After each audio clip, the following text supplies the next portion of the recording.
have everybody here. I see no Mickey Mouse ears in the crowd, so either you haven't been there or you've hidden them. My wife is over there. This is her 27th time to be here. She thinks the world should be like Walt Disney World, and that therefore you just go there and all the worries go away. So that's what she lives by. My name's Ed Franklin, and I've got probably the best job title of anybody here, in that I'm retired. Well, no, we got one. Yeah. But anyway, we're happy to have you here today. This is a long project we're going to talk about, and we just released the report. So you're getting the very first copies hot off the press. The ink may still be wet, but it's released here. This is a partnership with Achieving the Dream, and we're going to talk about some of our other partners, some of our funding partners that have been involved with us, because it took a whole bunch of us to put this thing together. It's not the be-all and end-all. It's not the one answer, because there is no one answer, as you know, for student success. But it's what we tried to do to really work with all 22 of our colleges. And I'd like to start off. Meredith Hatch is handing out the reports. Meredith was very much involved with us, as was Carol Lincoln, who came down and did the focus groups. We had Leslie Lass also involved, Tom Hilliard. And so a number of people. Tom was the one that helped write the report. We did this through some funding from the Winthrop Rockefeller Foundation in cooperation with Achieving the Dream. What the purpose of this really is to share with you our journey, what we did in terms of creating a system of student success in Arkansas, and then how we took it to scale with our 22 colleges. And I was just in the last session with JFF, and they were talking about what's it mean to take to scale. And what we're talking about here is really not any one thing that we took to every college, but the concept of student success that happened with all of our colleges, and how we brought them all together and had them work together and share with each other in terms of helping build a model of student success on campus. Most of this is captured in this report that we've given you, so we're going to give you some highlights today of that, talk about our personal experiences. You're going to have some campus-based experiences as well as statewide experiences. My job before I was retired was president of the Arkansas Association of Two-Year Colleges, which is a private, not-for-profit association, and I'll talk a little bit about the role of the association in this. We want to describe the culture of change that we created and the results that increased our 6-year graduation rates in 19 of our 22 colleges over a 6-year period. We actually had associate degree production increase by 57% from 2008 to 2010. Students who earned degrees or certificates increased by 84%. At the same time, we had a 17% decrease in per student funding. It's really the colleges that make all this different, all the difference here. And I have to tell you a little bit about, whenever you start looking at the student growth rates, there's a reason for that. It wasn't just that we were suddenly doing everything right and students started coming to us. The point of fact is that while a lot of states were creating new community colleges in the 60s, 70s, and early 80s, Arkansas did their big push really in the late 80s, early 90s. So some of what you're seeing is a result of adding 12 new colleges in 1991 and a couple of colleges right before that. So 91 legislation, we did convert 12 of our technical institutes to community colleges, technical colleges, and so that's been part of what happened there. There was also, we had a governing board of higher ed that got disbanded in 1997, and we created a coordinating board of higher ed. So a little bit of a change there. And then also in 96, we created the Association of Two-Year Colleges, and I came in and was given the task of starting the association. And one of the presidents wasn't a president then, but he was part of the mob scene that was part of this whole thing. They handed me a checkbook with less money than they told me was going to be in it, and they said, "Ed, make something happen." And so from that, though, we created the association. But the association really being a way for us to speak with one voice for community colleges in Arkansas. So I represented them in the legislature, and by the way, I didn't have a clue what was happening in the legislature. I'd been dean at a large community college in Kansas City, and my goal of that first legislative session, which happened 4 months after I was hired, was not to look dumb. And luckily, we had a very mean senator who loved community colleges, and he made sure that 67% of all new money came to us that year, making me look very good. So we did lobby work, we did public relations work, really worked on common educational issues. And so the big goal, though, was getting everybody to speak together. Matter of fact, the first presidents and chancellors meeting I had, we finished the meeting, and I said, so what are we going to do? And they said, what do you mean? And I said, you don't want me to do anything. And they said, what do you mean? And I said, y'all didn't decide on anything. Well, Ed, this is the way we always do this. And I said, and that's why we're here today. And so they reconvened, we started developing an agenda, and from that, then we've really done some significant things, some of which are in the student success area. This really is a story about working together. It's about a rural state, a state that really where we ranked last in educational attainment, both for baccalaureate and associate degree. But by working together and the fact that we are a rural state, we know each other. And so there's things that we can do together because we do know each other that wouldn't happen. And one of our messages today, and one of the messages in the report, is that many times funders fund the large urban community colleges and such as that, but the reality is in the rural states, there's a whole lot of possibility for things happening and things coming to scale that may not happen otherwise. So part of my role here was to help the colleges to serve students and to serve businesses better. And from that, then we really started, I was looking for something we could do that we could all do together. And the first thing we did was career pathways. And for us, career pathways, it was a matter of taking people who were on welfare, using federal TANF dollars, and helping them to achieve. And so we wrote a grant, the director of higher ed and myself, and we knew that if we wrote this grant, we were saying, we're going to help people get off welfare and achieve, that probably if we get 20% success, we'd be doing pretty good. But we'd never get funded. So we fudged and we put down 40% in the grant and said we'll just beg apologies later on. The reality is that program that we put it together for all 22 colleges, 11 at first and then 11 the second year. We got it funded at about $13 million through federal TANF dollars, and we ended up having an 80% success rate. We've now put 27,000 people through the program, mostly single moms. 24,000 of them have gotten a degree. 86% of them got jobs immediately after that. And now we're working on a new grant to look at what happens to the kids of those moms when they get a degree. So we're working with the Ford Foundation and with the Winthrop Rockefeller Foundation to do a 3-year longitudinal, because we have the data on all the kids and all the 27,000 students who've attended that program. So we're looking forward to that. But as we did that program, we said, look at this. We're having success with students that other people aren't having success with. But we also knew that we put a lot of money into really personal kinds of counseling, hand-holding. And so how can we make this available at a lesser cost to other students? So we started looking at other kinds of things. One of the things we did was Foundations of Excellence. So 4 of our colleges got funded again by the Winthrop Rockefeller Foundation, and you're going to hear Winthrop Rockefeller Foundation mentioned a lot through today. And they funded 4 of our colleges, and we did Foundations of Excellence. And about that time, we started hearing about Achieving the Dream. And that's where that entered into the picture. And so Achieving the Dream, we got 4 colleges funded then. Steve, was that like, 2 years later, 3 years later? Because his college had both Foundations of Excellence and then was selected as one of the Achieving the Dream. So we had 4 colleges, Foundations of Excellence. Then we had 2 of them then that were selected to go to Achieving the Dream, and then we selected 2 other colleges that didn't have Foundations of Excellence to see if there was any difference. And Steve will talk to you some about some of that history. So suddenly we're doing a lot of talking about student success. And with that, we're now starting to look at database decision making and all the foundational models of Achieving the Dream. We're moving toward performance-based funding, and we're using the Achieving the Dream measures to talk with the presidents, and the presidents are coming along. And about that time, I started hearing about the TAC grants that were going to start coming out. And I've had an opportunity through the state directors of community colleges to meet with some of the folks, some of the federal folks in D.C. talking about the new TAC grants that were coming out. But we were going to be competing against the Miami-Dades and the Maricopas and all those other large community colleges. Not sure how we could do that in a small rural state.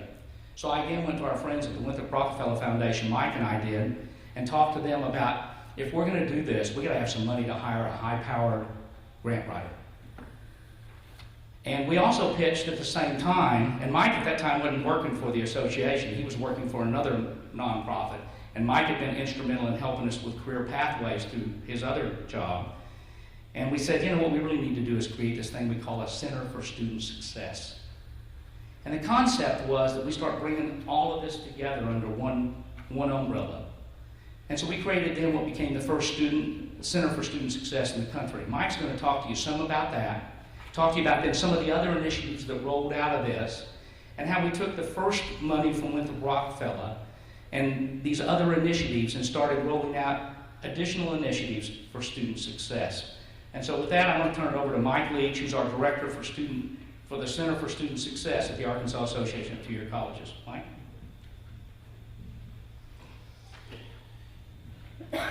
So, good afternoon, everybody. Can you hear me pretty well? I never know how far away to hold microphones. So as Ed said, I'm the Director of the Center for Student Success at the Arkansas Association of Two-Year Colleges. And believe it or not, we were one of the first states to create a Center for Student Success. We were the first state to create a Center for Student Success. And now, I believe there's 7 states that are doing this same type of concept, using their community college association to serve as a focal point for driving the student success agenda in their state.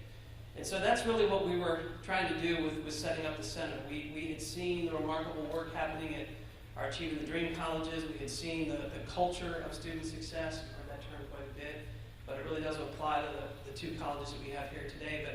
But we saw that emerging. We saw the great work that was happening at those institutions, and we wanted to essentially spread that type of activity to the other colleges in the state and then play a coordinating role in developing that culture of student success. So that's really what the Center for Student Success does. And we relied a lot on Achieving the Dream, not just to show what a culture of student success can be within an institution, but we actually really, truth be told, kind of stole their institutional model for our system level work through the association. And y'all, if you get a chance to read the report, you'll see that. You're familiar with the Achieving the Dream model and the steps that are involved, and we're essentially taking that model and applying it to multi-colleges in the system within Arkansas. And so I meant to put together a slide that sort of highlighted the model. It's in your report, but I've got it written here in my notes.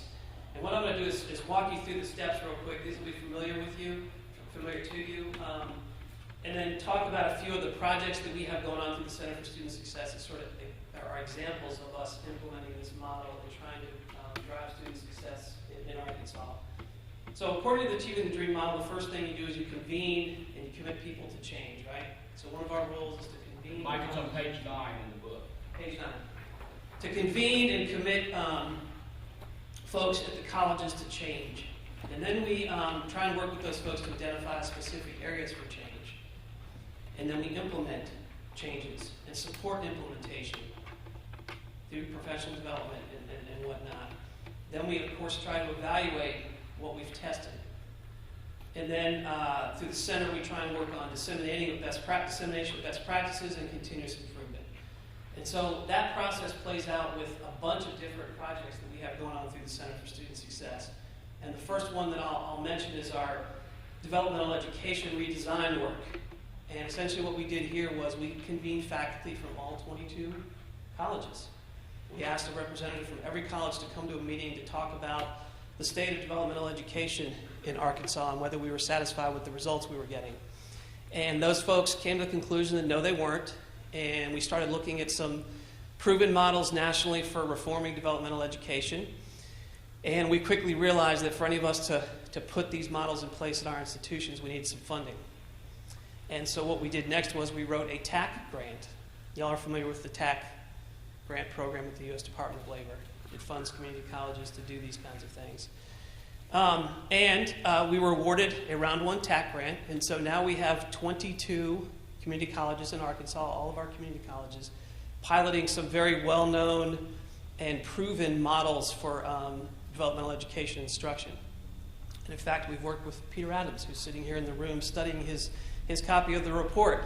The Accelerated Learning Program is one of the models that we've put in place at all 22 of our community colleges in Arkansas. We've worked with Katie Hearn, one of his colleagues, and in fact, Peter introduced me to Katie Hearn. She's getting quite a bit of attention out in California for the California Acceleration Project, which merges reading and writing together. And then we stole the Emporium model for math from the folks at NCAT and the folks in Tennessee and others who had pioneered that first. So we've got all our colleges doing that now. We've supported them through professional development. We've had Dr. Boylan come in with the National Center for Developmental Education and do a week-long institute on the fundamentals of developmental education instruction, from writing learning outcomes to measuring learning outcomes and things like that. We've had some folks work with us around faculty inquiry. Some of our colleges have been participating in faculty inquiry projects to explore what's happening in these redesigned classes and try and improve the outcomes for students. So we've supported our faculty and our colleges in multiple ways through other funding than the TAC grant, as a matter of fact. We brought in other resources to do that. And now we're in the evaluation phase of this. We're just going to be getting some early data on what's happening with these models at the institution level. And then, from there, we will talk about dissemination of best practices, and we'll continue to support the colleges to improve those things that are working. So that's an example of the Achieving the Dream model essentially taking place at a system level with 22 colleges.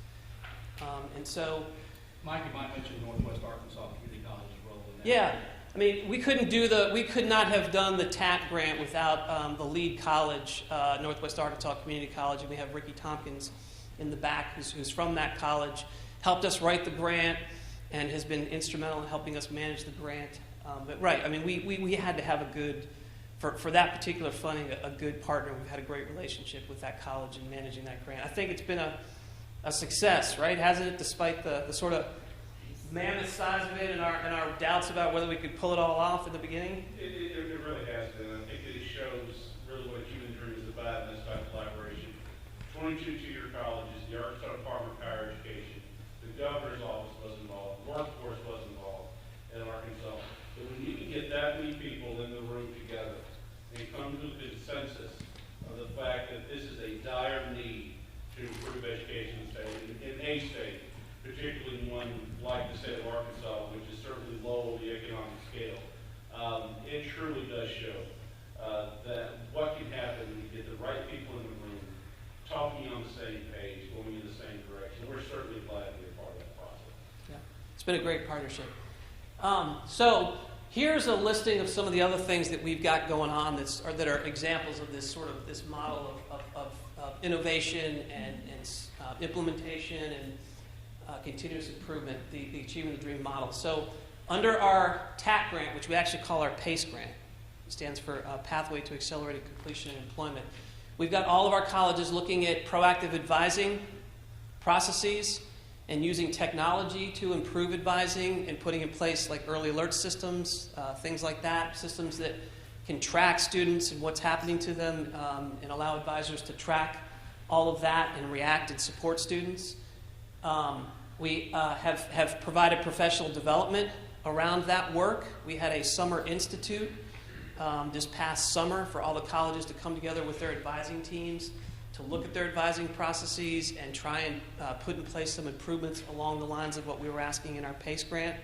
We also now have, and we're in the process of procuring that through Ricky's College, coaches that are going to be working, not unlike Achieving the Dream coaches that are going to be working with our colleges and their advising teams to move forward in this direction with improving their advising processes. Excited about that. We also worked under our TAC grant to streamline our technical and career education programs. You've heard a lot about streamlining in many of the sessions today. This is sort of an early version of completion by design. That's the way I describe it. But we wanted to take some targeted technical programs at our institutions, reduce credit hours, and then more importantly, make those programs much more structured in terms of the courses students would take and the sequencing of those courses and the scheduling of those courses, which is an important piece of completion by design, as y'all probably know.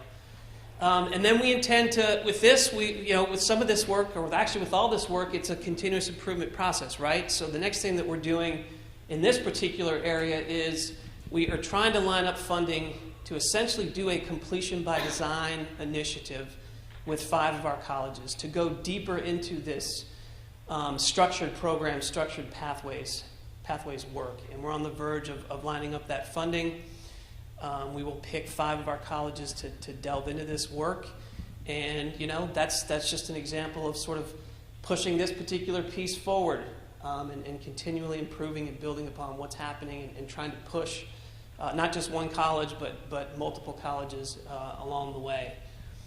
We also have an institutional research solution project that we're undertaking. And we have folks from Central Piedmont Community College here, Bobby, who's here, who's helping us work on this project. But it was their invention. This is an IR tool. It's basically a SAS data mart that enables smaller colleges like ours to mine data from their student information systems, put it in a SAS data mart, and not only generate quick reports for iPads or any other type of federal report you might need to do, or even a state report, but allows you to do some more sophisticated look at what's happening with your students and do some more sophisticated analytics. A lot of times the student information systems, as I understand it, are difficult to sort of use to mine data and produce reports that are meaningful for folks.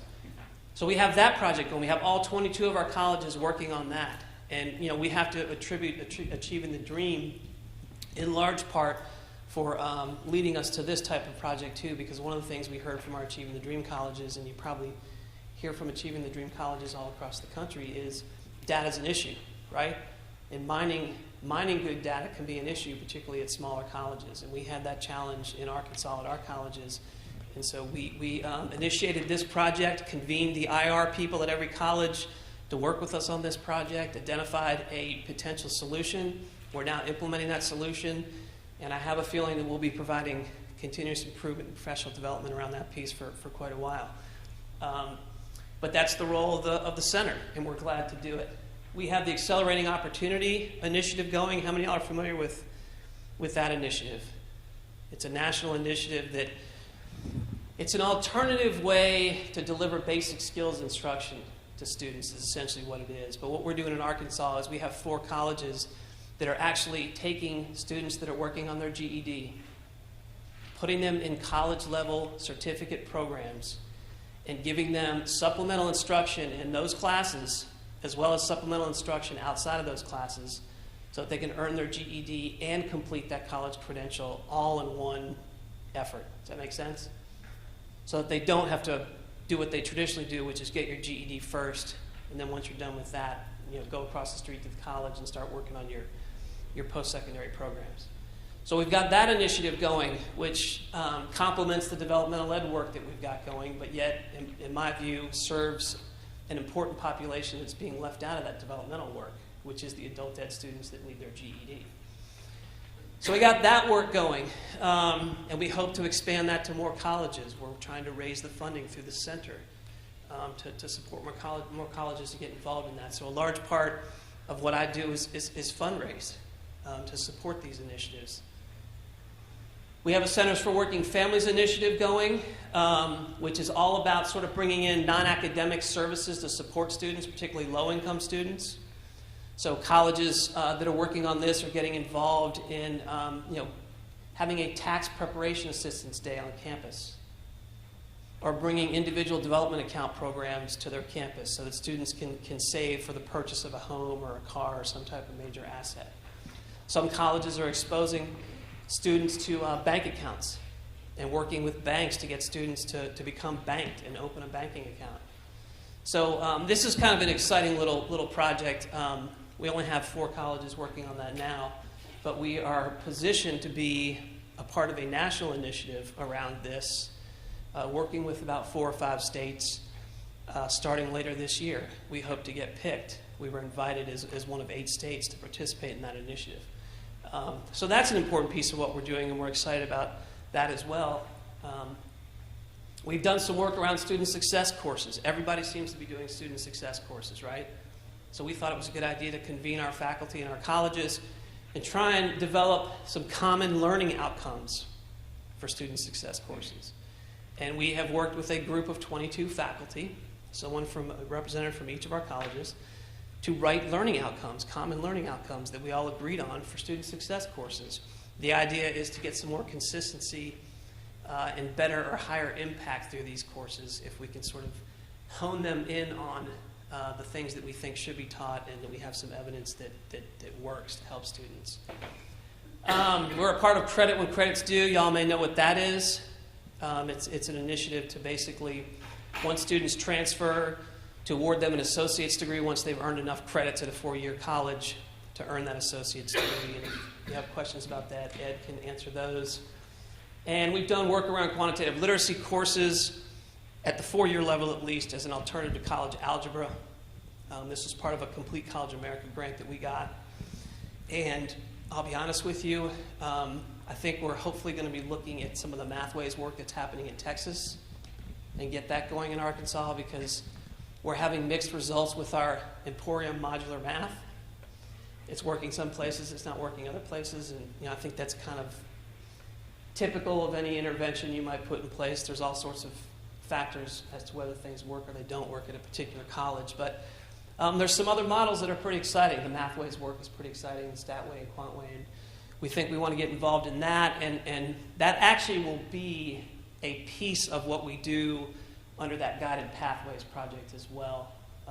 Because, appropriate math pathways feed into larger pathways and programs of study. So they're a critical piece of that sort of Guided Pathways work that we want to begin looking at. So that's a sort of thumbnail, quick run-through of all the things that we've got going on.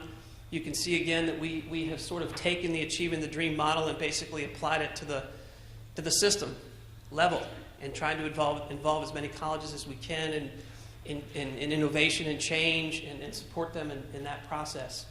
But I wanted to jump back now and turn it over to a few of our presidents so that they can talk a little bit about this culture of student success that emerged at their campus.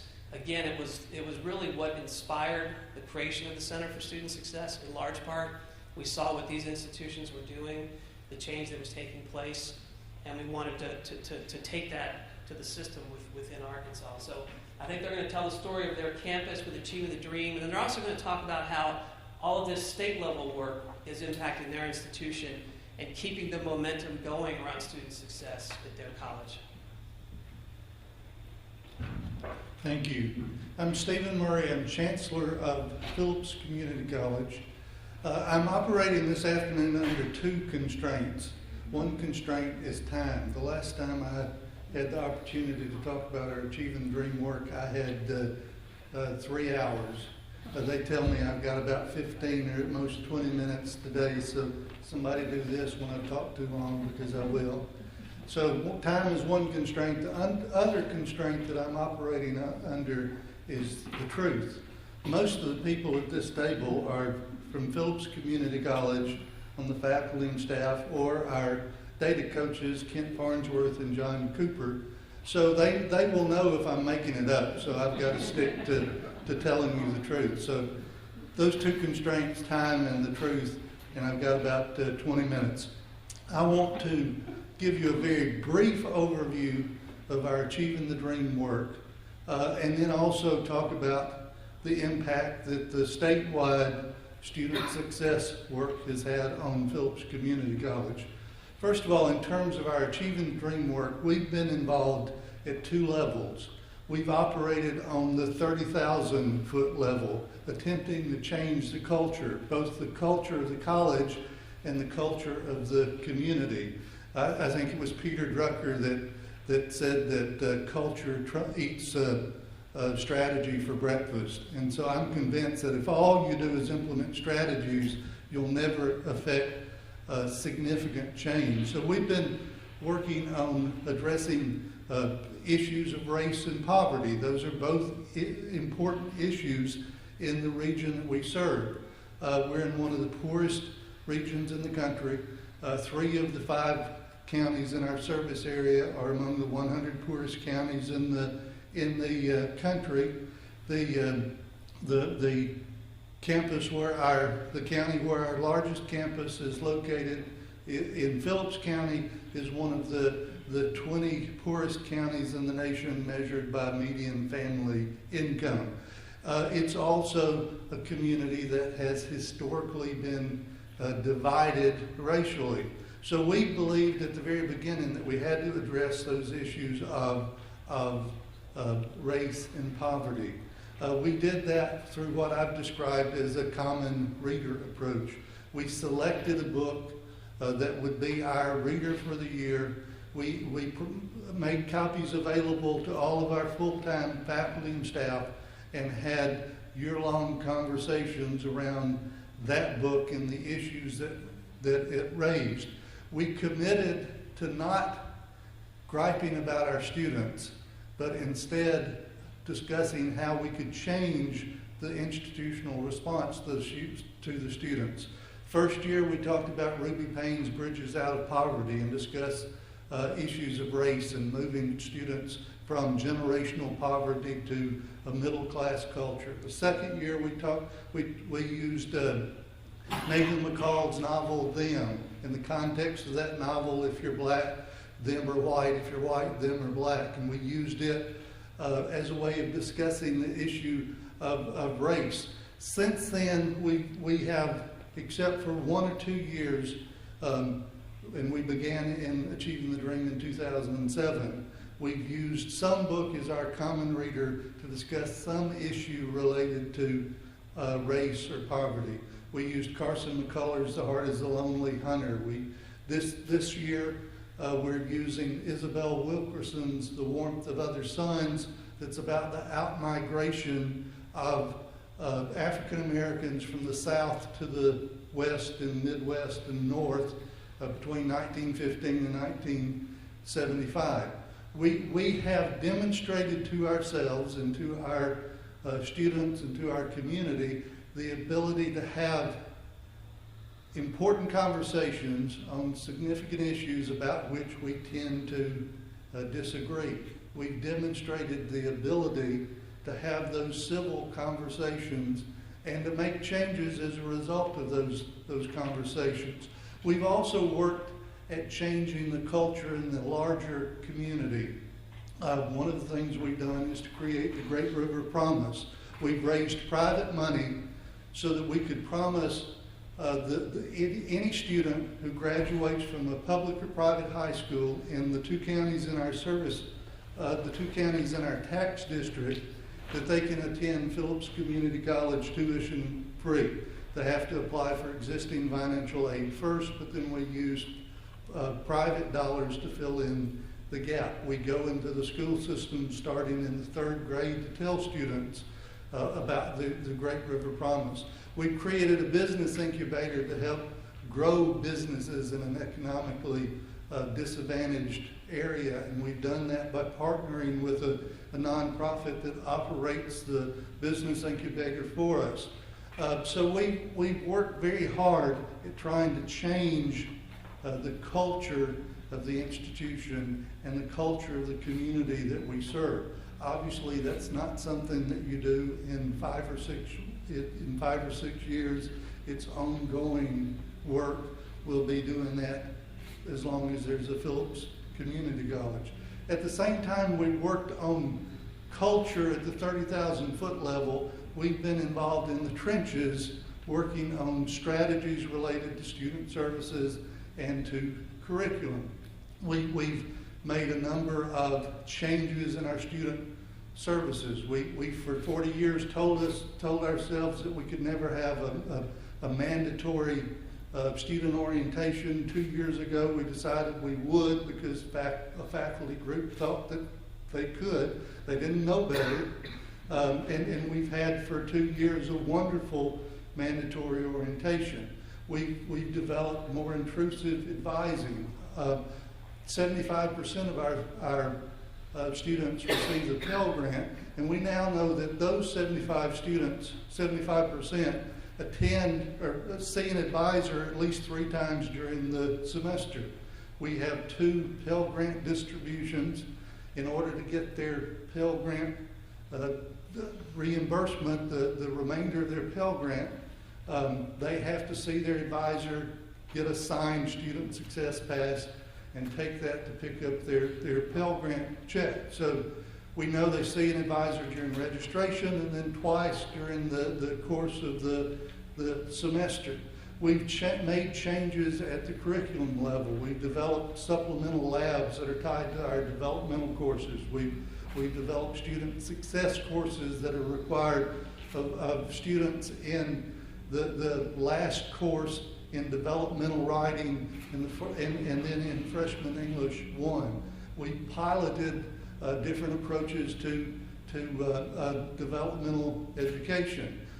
Robin Bryant studied at the foot of Peter Adams and piloted that approach to accelerated developmental education with students taking both the highest level of developmental education and freshman English 1 at the same time.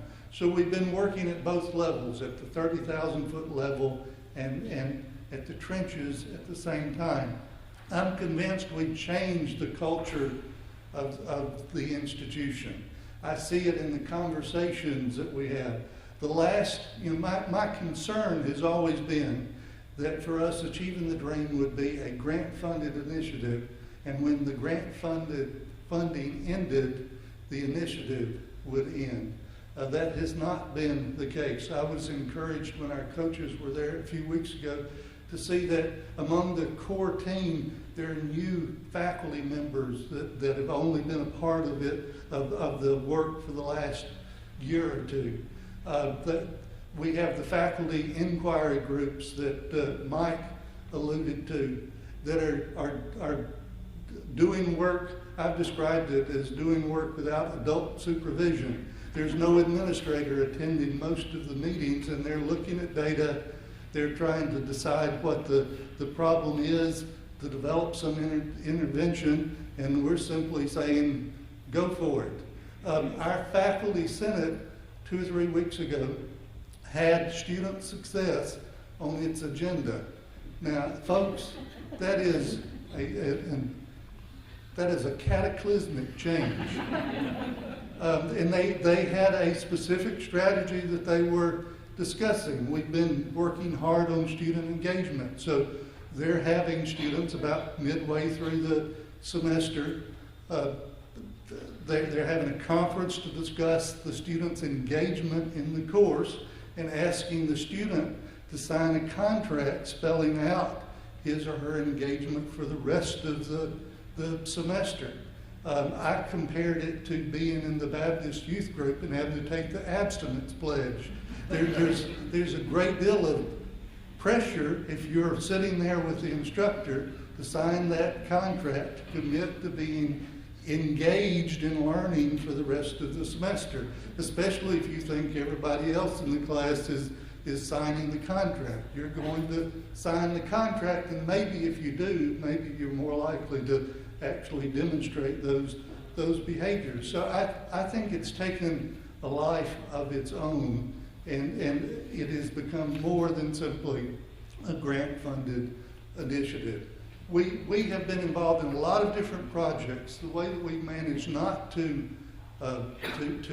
step on each other's toes or develop initiative fatigue is that we've melded all of them together under the Achieving the Dream initiative. There is a core team that meets together, involved in all of the different initiatives, whether it's Center for Working Families or a Title III grant or our Gear Up or Career Pathways, to look at the goals and objectives, to look at the activities, to look at how the outcomes that are supposed to be produced, and to have everybody working together under that umbrella of Achieving the Dream. So that's at least a brief overview of what we've been involved in. The connection with the AATYC and the Student Success Center and Initiative, I think it's had a positive impact on us in a couple of ways. It has provided continued impetus for being engaged in the student success work. We have been involved in the PACE grant, for example. Our nursing faculty is a part of it, completely revamped and streamlined their curriculum. The statewide initiatives have kept us engaged in the student success work. It has prevented us from reaching a sort of, someone in an earlier meeting said, well, you tend to have these successes and then you pause for a while, and then you have these successes and then you pause for a while. Well, I think what it's done is to keep us from pausing too long, because I want us to be involved in everything that comes along. So we tend to not get involved in everything, but we tend to get involved in a lot of stuff. So those statewide initiatives have provided us opportunities for continuing to do the work. I think it's also been important professional development in a couple of different ways. It has brought us into contact with people like Peter Adams. It's brought us into contact with people who helped our nursing faculty revamp the curriculum. It has provided those connections between us and the people who have the expertise in that particular area. The second way that I think it's been important for us is that it's also provided connections among faculty statewide. We have, Achieving the Dream tends to be an institution-focused initiative. That's one of its strengths. But if you're at a small rural community college, you may be the only American history instructor, or there may be only 2 other math instructors and you're not even on speaking terms with them.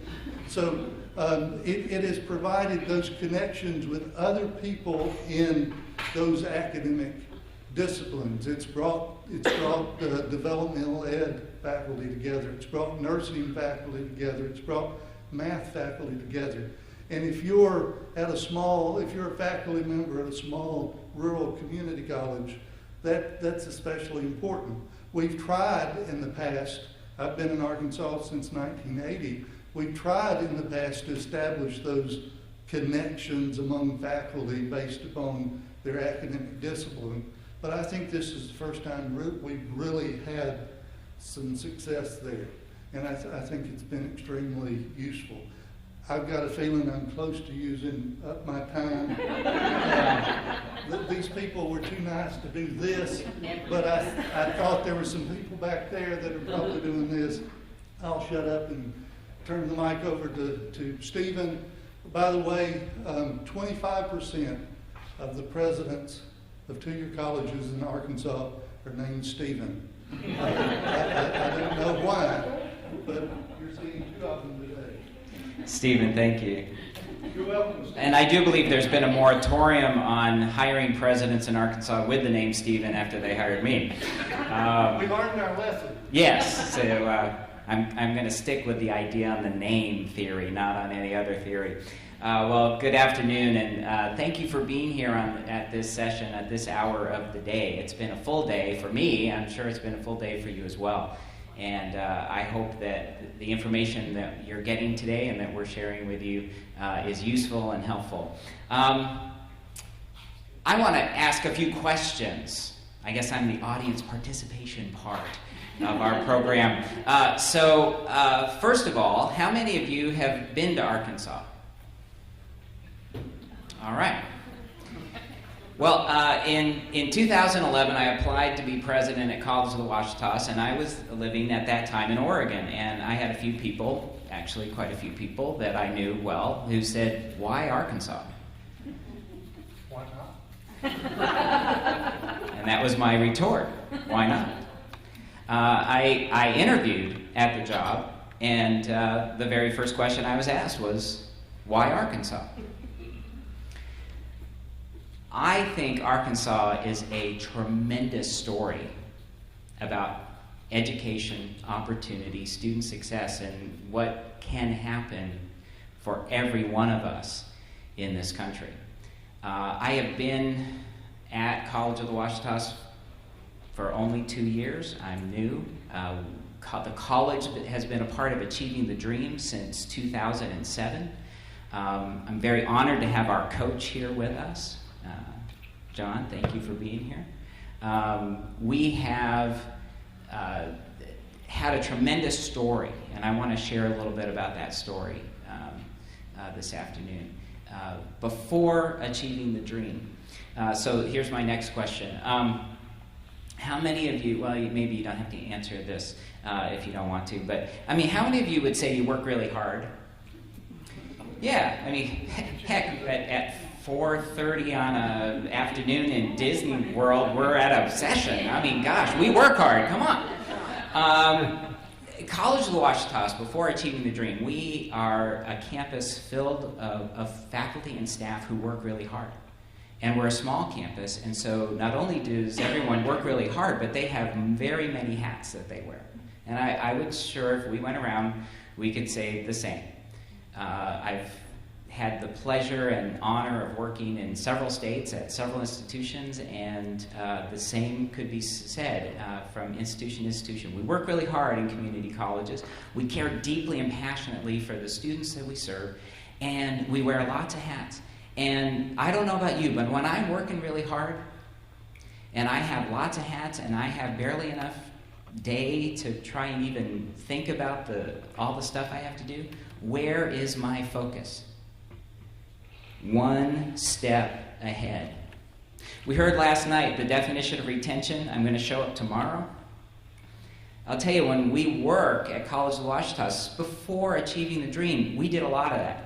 We'll show up tomorrow. We're going to do the same work tomorrow. We're going to work really hard about tomorrow. So what did achieving the dream do for us is it forced us to pause and step back and not only look back and see where have we been going and how has that been going, but then to look further into the future and say, well, what is it that we really are trying to do? You'll see in the report, Gets to College of the Ouachitas, they stuck us at the end, which was very appropriate. We had a 4.4% completion rate. And Tom, bless you for saying it this way, we were disheartened by that when we realized that we were only achieving 4.4%. But let me tell you where our emphasis was and why we thought we were doing pretty well.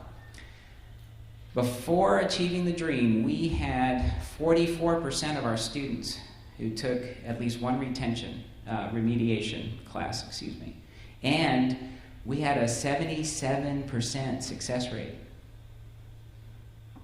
I mean, that's a pretty good rate, 77%. So we were getting them in unprepared, and we were getting them out. 3 out of 4 students who came in got out of remediation successfully. And we had a 4% completion rate. What is wrong with this picture?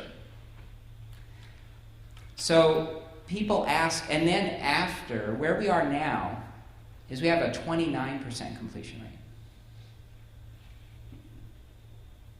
29%.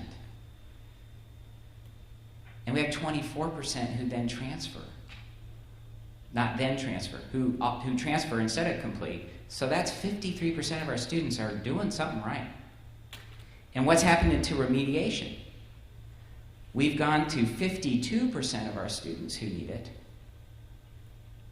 And we're at 84% success rate. This college knows what it's doing.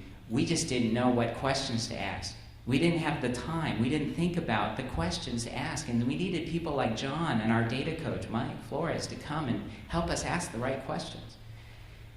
And everybody asks, what did you do? What did you do to go from 4% to 29%?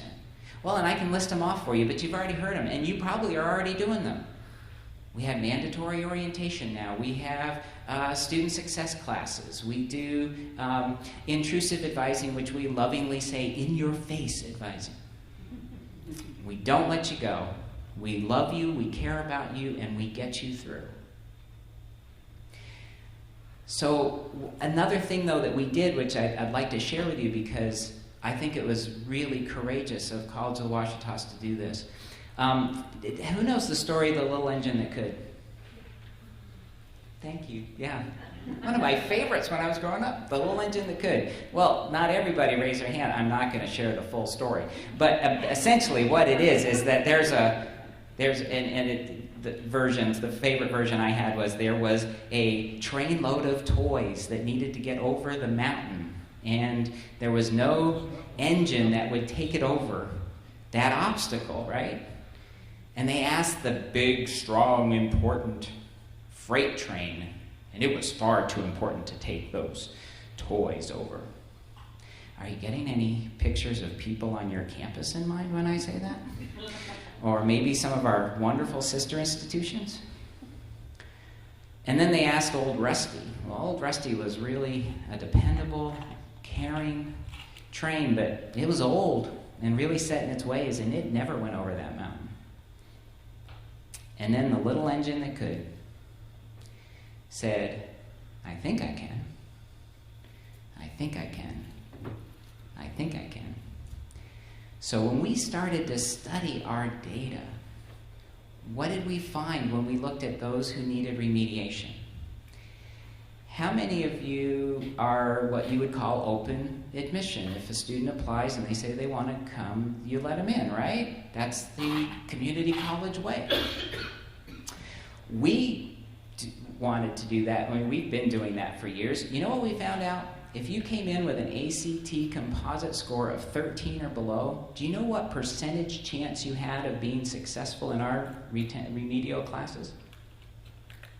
0. You had a 0% chance. So we decided to do something about it. We started a program we call CCAP, College and Career Access Program. We basically told students who came in with that low a score, you cannot enroll in our remedial courses. Instead, we have a free program for you. And you can take this program, and when you're completed with that program, then you can start. It didn't cost them anything, so their financial aid clock didn't start ticking.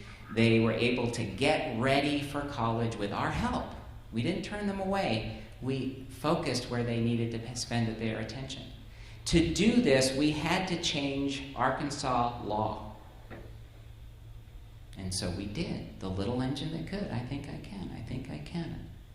And we did.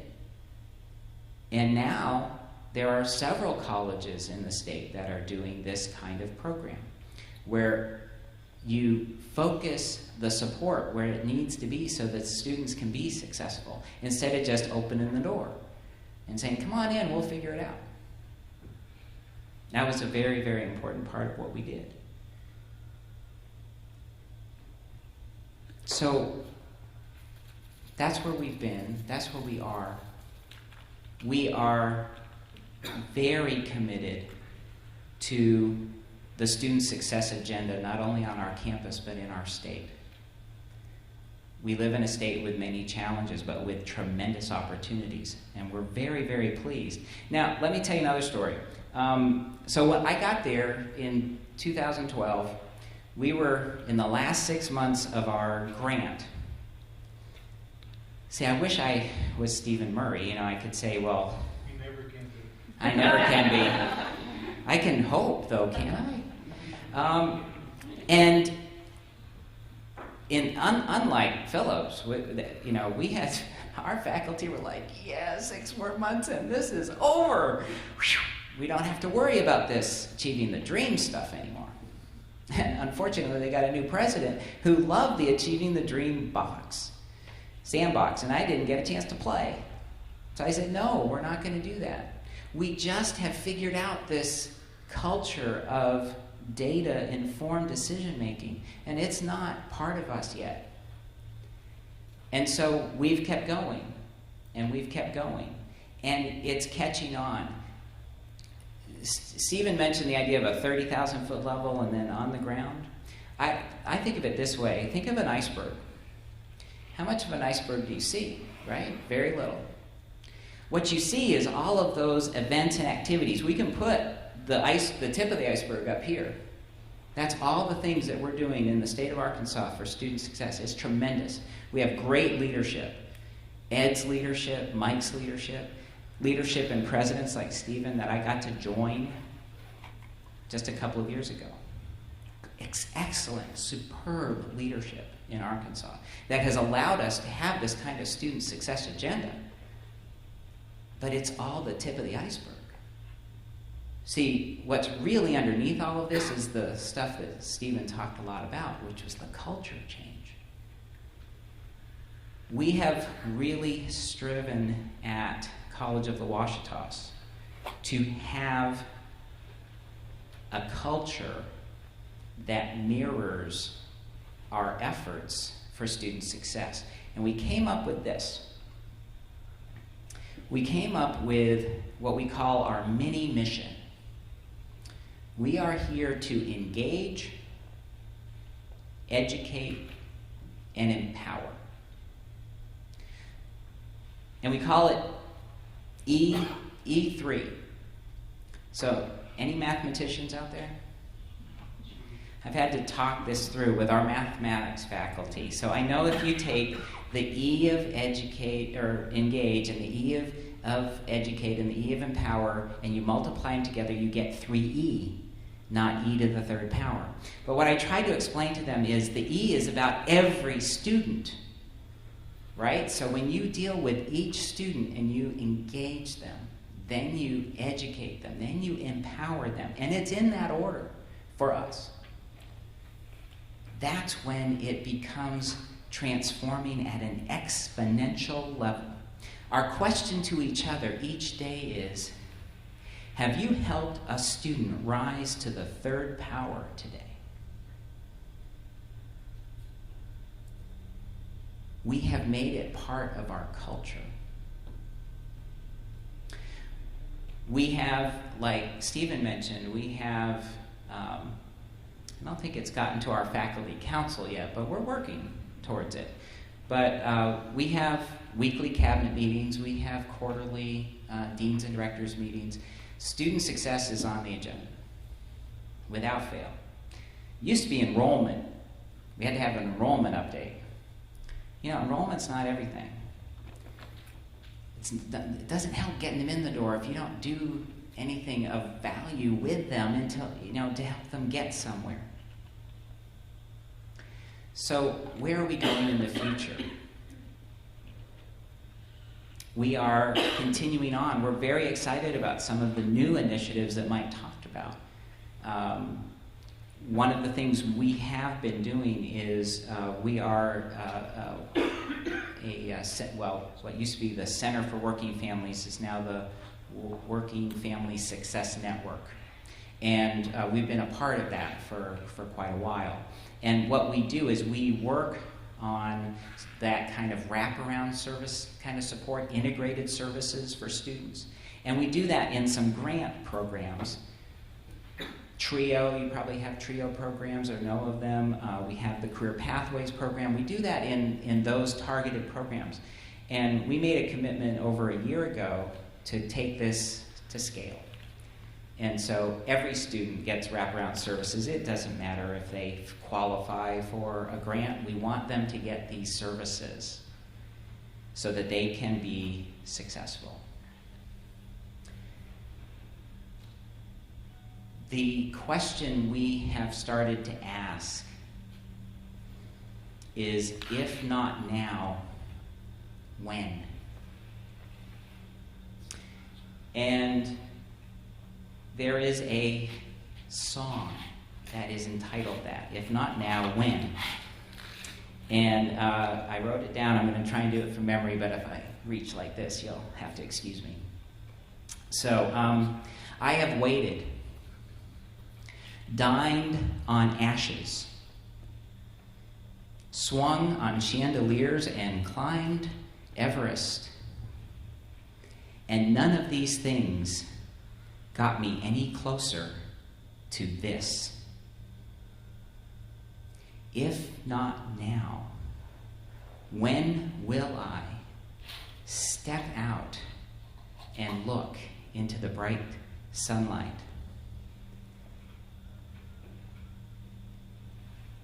The time is now. Hopefully, this has given you a sense of College of the Washitas and the journey we've been on. And I hope if you have any questions for any of us, that you'll start thinking of those. But I want to turn this back over to Ed so he can wrap things up. Thank you very much. Thanks, Stephen. When we started down this journey, the first thing I did was go to all the presidents and chancellors and said, do you want to go this way? And it took them a little while, but they said yes. So once we had that commitment, then we started involving the faculty groups. And we had people from every campus. So we said when we wrote the PACE grant, we did weekly telephone calls as we wrote the grant and had somebody from every campus involved. On every campus, people know what's happening with this. As we talked about these things right here, what Mike didn't say was, this wasn't just funded by, we got a $14.7 million PACE grant, the TAC grant, which really kicked it off. But we've added $3 million more from the Winthrop Rockefeller Foundation. We've had it from the Department of Higher Ed, from Kresge Foundation, the Annie E. Casey Foundation, the Lumina Foundation, the Gates Foundation. They believe in us. They believe in what we're doing, and they're seeing the results now. And they're knowing that we're working together, and we're working with all of the campuses together. Mike and I did visits, and when we did the visits to the campuses, we said, we don't want to meet with the president, we don't want to meet with the vice president, and we met with the faculty. And we weren't sure. I mean, we were scared. This wasn't an evaluation visit. This was, we're coming to see what you're doing. And faculty came in with, behind them, curriculum that they had developed to show us. We weren't there to look at curriculum. We just kind of wanted to know how things were going. They wanted to show us the curriculum. We met a faculty member at one of our campuses in Batesville who was the math instructor that was like this when we started talking about the Emporium model. And he said, guys, this is working. And he'd become the biggest advocate. As Mike said, it didn't work for everybody on every campus, but on every campus, champions were developed, and they were being developed out of the faculty. Remember, as an association, we can't make any college do anything. What we could do is provide leadership, ideas, and a way for us to bundle money together. We also did some other things too, policy work. Transfer was a huge issue in our state. It took us about 8 years of progressively stronger transfer legislation, forcing the universities to kind of get in step before we were able to pull that off. So a lot of policy changes. So it was everybody pulling together. If you go to our state conference, we'll have 700 or 800 people at our state conference.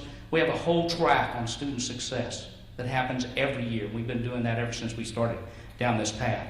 So getting people talking together, making sure the faculty are engaged. And one of the things we're doing right now is we've developed kind of a model for this.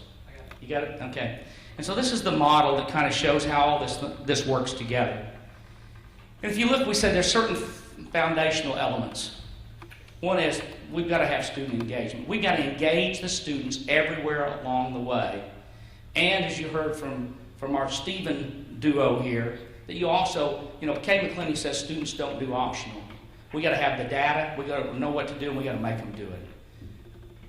We also look at technology support because we've got to have that support with the technology. So one of the things we did too was we were able to get a $43 million grant to hook up all of our colleges to the RON, the Regional Optical Network, and we were able to do that. Matter of fact, we've gotten $17 million worth of grants here, but $96 million worth of grants to help the colleges working together. Probably one of the things I think that's really the most important and that will outlive us as presidents and wherever is putting that together, that Student Success Committee, and making that a permanent committee on campus where they're talking about student success and that it involves everybody, presidents, vice presidents, secretaries, faculty, security officers. Whenever I was at Johnson County Community College, one of the people that was most important for us was our security officer. Now, John would be out in the parking lot when we saw that student that was lost. And we forget sometimes. Those students come to our campus, they're scared to death. First time there. The campus is much bigger than the high schools they've gone to. And it took months of nerve to get on the campus. And they pull in, and how many of them did we lose who never even get out of their car? Well, John would go up and see that lost student, and he'd point them to the right direction. Make sure they got in there. Now, if you were female, you got to ride on the scooter. If you're male, he just pointed the way. But nonetheless, he helped get them there. And the idea is that student success isn't one person's issue, it's everybody's. And we've all got to be paying attention to it. So whenever we look at this, we said our goals are academic success, persistence, program completion, transfer, and job placement. This model's been stolen by everybody that you've talked about. We've stolen this from Achieving the Dream, from Complete College America, Completion by Design. There's SESI stuff that you'll see in this. But the reality is we're all working on this together. So we're looking at planning for success. What do we do for the students before they ever get on the campus? And how do we deal with them? And what about the registration process? And what about that whole orientation program? And what do we do with them? I'm going to go quickly through this. Initiating success. What about that first semester? We know the first semester is the most important semester. What are we doing? And we know that every campus is going to do it a little different. As we did our visits around, everybody was doing it different, but everybody was doing something with that. Sustaining success. What are we doing then in terms of getting them into those gateway courses, getting them out of there? And then moving on toward completion and graduation. And then the piece that's sometimes left out is continuous improvement. What do we learn from that? And how do we take that then and make changes and then start the whole process again? So this is the model. It's a visual model that we developed so we can visit with faculty and staff. And they can say, oh yeah, this is my part right here. I'm working on these first 2 steps, or I'm working further down. But working all together on all of these kinds of things has been real important for us. So this is kind of our story. It's not one of any one person or one institution. It's a story of a vision, and a vision to make life better for our students in Arkansas at our community college. And I think, Stephen, you said it well. If not us, who? If we don't do this kind of thing for our students, we know they're not going to make it. And in a state like Arkansas, where we don't have a high level of education, where parents aren't pushing those folks to come in, where our average age is 28 years of age, we've got to do something different. We think we're on the right path. We know it's going to take years. What you have in this report is the initial data that we have. We've got a big data component that's going to be coming out of the PACE grant that Ricky's working on with Northwest Arkansas Community College. We put $500,000 in that grant just for evaluation. We wanted to know if what we did was really making a difference. And then we wanted to rely on experts from around the country, bring them in and expose our faculty. One of my times that I was most heartened, because you never know, whenever you start down this path, when we first started down it, I was doing a talk to an opening semester for faculty, and they were going, yeah, and I said, yeah, and in a year you're going to be throwing rocks at me. But we had developmental faculty. Mike put on a workshop in the middle of nowhere, Arkansas. It was by a pretty lake. But we had how many people show up, Mike? This was a week after the end of school. Developmental ed instructors. Over 75. Over 75 came. And it was a dry county. And it was a dry county. Good point. Yeah, Mike's not always the greatest at planning, but the reality, and they stayed the whole, this was a week-long activity. They stayed the whole week. Folks, we have students that have education religion. We've got to get education religion, and we've got to do it right. We'll be happy to take any kind of questions. You know, we've given you kind of the 30,000-foot view. We've given you some personal kind of things. It'd be better if we had students up here talking about it, but we didn't bring them to Disney World with us. We came ourselves. So any kind of questions? And Ed, let me before we take questions, let me make just one comment about the chart. I think you made this point, but let me emphasize it again. We saw this as a way to sort of help the colleges make sense of all those different initiatives that I had up there on that list that we were throwing at them. All of those initiatives fit into that circle of arrows at different points. And of course we took this from Completion by Design, like Ed said, the momentum loss framework, but it really makes sense at an institution level how all those things that we're doing at the state level sort of fit in, right?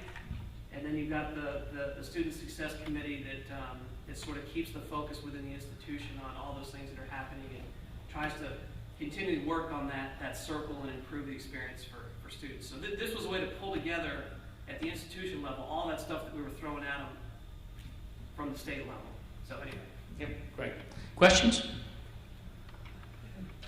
Yes. I have a question about the CCAT program that you were talking about.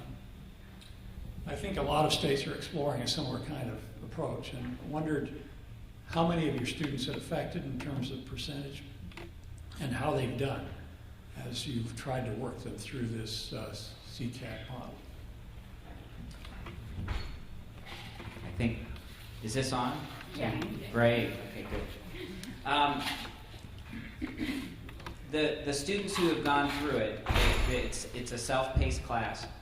We have students who, they have childcare issues, work issues, changing work schedule. They come when they can. We take them through diagnostics and we get them ready. The most rewarding thing is the students that have, when students start this, if they stick with it, they complete it. We haven't had anyone not be able to complete it yet. We've had a few drop, but it's free, and they're not getting any money, so sometimes they don't keep going. At least 50%, our numbers are still a little small and it's still early, but at least 50% of the students who've completed the program have been able to skip all remedial, and others have skipped at least one step in remedial when they get to that point. So it's been very, very successful. I know that, kind of thanks for asking that. I wanted to say one other thing about that. I've even heard it here at this conference. People are worried about closing the open door of community colleges, and I think that we don't have to close the door. We just have to give them another door so that they can be ready to enter the door when they're ready. And I think related to that, the issue was we were using up all their student aid. They weren't making any progress. They were leaving, and we go, oh, they just didn't make it. And so it's a matter of kind of like truth in advertising. Guess what? You're not going to make it. But if you do this, you're going to increase your chances. We had to change state policy and state law to be able to do that. And so that's where the association works directly with that initiative came out of their institution. But we needed to change some legislation and some policy in order to make that happen. Other questions? Yes, sir. What was the impact of the multiple Pell disbursements? Stephen, multiple Pell disbursements. By the way, we're encouraging this. I'd love to see our colleges go to monthly disbursements. It's like a check. You go to class, you do your work, you get your great grade, you're going to get paid. If not, we're going to be visiting with you. Go ahead. We've been doing the multiple Pell disbursements for decades, so that was not new. What was new was we've always done one disbursement about a third of the way through, and another disbursement is late in the semester as we can and comply with Department of Ed regulations. If I had my way, I would do the second disbursement the day after the final exam was over. So the only thing that was new was tying the disbursements to see an advisor. And it was a way of making sure that at least 75% of our students saw their advisors at least 3 times during the semester. By the second semester, students were seeing their advisors at the beginning of the semester to schedule their visits because they wanted to make sure they didn't create any delay in getting their Pell disbursement. The reality is if a student said, I refuse to see my advisor, give me my money, we'd have to, but they don't know that. We're not Students don't know optional. Yep. And more institutions now are starting to do that. The data's not in yet for us on that. But based on what's happening there and the fact that it just makes sound practice, we have a number of institutions that are doing that. Again, I wish we did it monthly at each institution. Financial aid and business office people aren't as thrilled about that as I am. Other questions? I've got one. Yes. For Stephen number 1, or are you Stephen number 2? That's Stephen. Compared to this guy, I'm Stephen number 2. I try harder though. Your CCAP program, how is it funded? It's free, you say, to the students. So how is it paid for? And what effect has it had on your FTEs? Good questions. The first question is how we fund it is we've been able to take some of our adult education funds and to pay the instructor. But the other thing is that the college invests money into that. The reason we do that is without any immediate return in the sense of tuition and fees is that we're trying to get them to the place where they can actually enroll. So we're actually making an investment in them, but we also have the support of the adult ed program, which is, in Arkansas free. The FTE, we saw a dip when we started CCAP. We saw a dip in our enrollment in our FTE. When we did research on that, we weren't able to definitively say why we had that, but we had theories. One was that we did say, no, you couldn't start. So they could go to another college where they could get in without having to go through that. So we might have lost a few, but I don't think that was that many. The other reason is when you talk about systems thinking, you get the unintended consequences. One of the unintended consequences for us going from a 4% completion rate to a 29% completion rate is the idea of we opened the clog in the pipeline, and so the pipeline went out. And we were so used to having the same students try for year after year, we didn't do any recruiting, and so we lost our inflow. We needed to up our inflow of students because we actually were getting through the pipeline now. And that actually, we think, is more a credit to that. Right now, this last year, we had a 6% increase in our enrollment last fall, and a 7% increase in our enrollment this spring from last spring, so our retention's higher and our enrollment's even higher. One more question. You mentioned one instructor. Approximately how many do you have that go through the CCAP each semester? Or is it yearly or semesterly? It's an open lab, so we're able to use one instructor at the present time. This fall we had to add a part-time assistant. Because the students don't have to show up at a certain time. We have hours